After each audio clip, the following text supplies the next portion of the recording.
नमस्कार, news capital express में आपका स्वागत है। शुरुआत करते हैं खास खबर के साथ। कमलनाथ की चिकित्सा प्रकोष्ठ की बैठक पर मंत्री कैलाश सारंग ने कसा तंज। मीडिया में आने के लिए कमलनाथ अपने ऐसे कमरों में काम करने की नौटंकी करते हैं। उन्होंने कमलनाथ की सिर्फ पेपर प्लानिंग, जमीन पर कुछ भी नहीं की। सारंग ने कहा कि आरिफ मसूद के नर्मदा पूजन करने पर मंत्री सारंग ने कहा कि कांग्रेस नेता नर्मदा की पूजा करें लेकिन नौटंकी ना करें। उन्होंने कहा कि कांग्रेस नेता राजनीतिक स्वार्थ के लिए पूजा का नाटक करते हैं।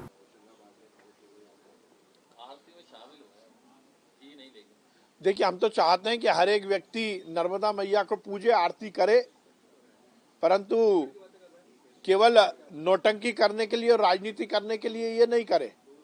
नर्मदा मैया का आशीर्वाद लेना तो हर एक व्यक्ति जो हिंदुस्तान में रहता है उसको लेना ही चाहिए, पर कांग्रेस के नेता नाटक और नौटंकी करने के लिए यदि पूजा पाठ करेंगे तो जनता को तो वो गुमराह कर सकते हैं, परंतु भगवान को वो गुमराह नहीं कर पाएंगे।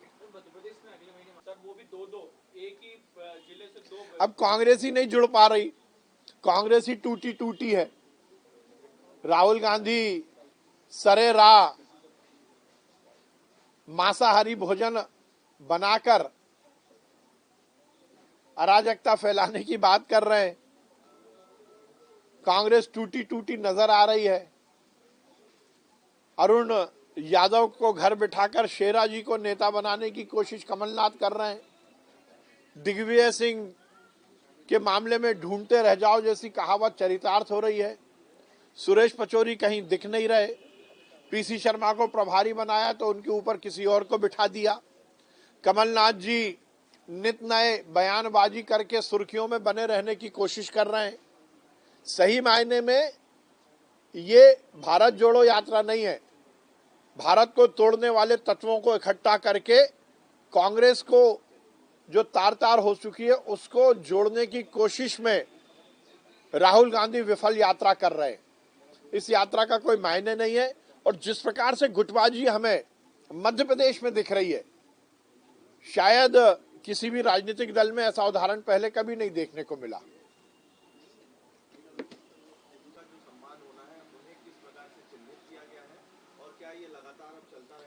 देखिए, हमने ये निश्चित किया है कि हम हमारे पिताजी और माताजी की स्मृति में हर साल लगातार मातृपितृ भक्ति दिवस मनाएंगे। इसका विधिवत हम रजिस्ट्रेशन करवा रहे हैं और इसमें हमारा आग्रह हर एक बेटे और बेटी से है कि वो अपने घर में पूजा करे भगवान की और पूजा करे माता पिता की। इस जहां में हम सबके लिए जो सामने भगवान है वो माता पिता ही हैं।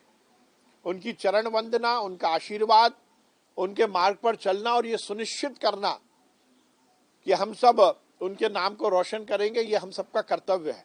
और इसलिए हमने नरेला विधानसभा में विधिवत इसका रजिस्ट्रेशन करवाया है। कल दिन भर 14 नवंबर को अलग अलग स्थानों पर कार्यक्रम है। उन कार्यक्रमों में हम सभी बेटे बेटी को अनुरोध कर रहे हैं कि वो अपने माता पिता के साथ आएं।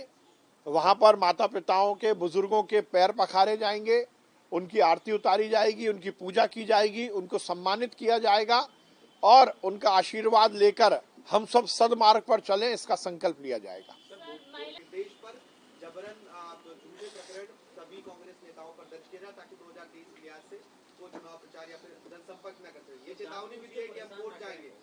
अब देखिए, ये भी कह रहे हैं कि सर कि हम देख लेंगे, सबके नाम निकाल लिए गए 2023 में। अब देखिए, ये दादागिरी और धमकी ये वही व्यक्ति कर सकता है जो जिसके दामन पर 84 के सिख दंगों के दाग हों। और इसीलिए तो ये बात स्पष्ट होती है कि कमलनाथ जी ने हर समय दादागिरी की राजनीति की है।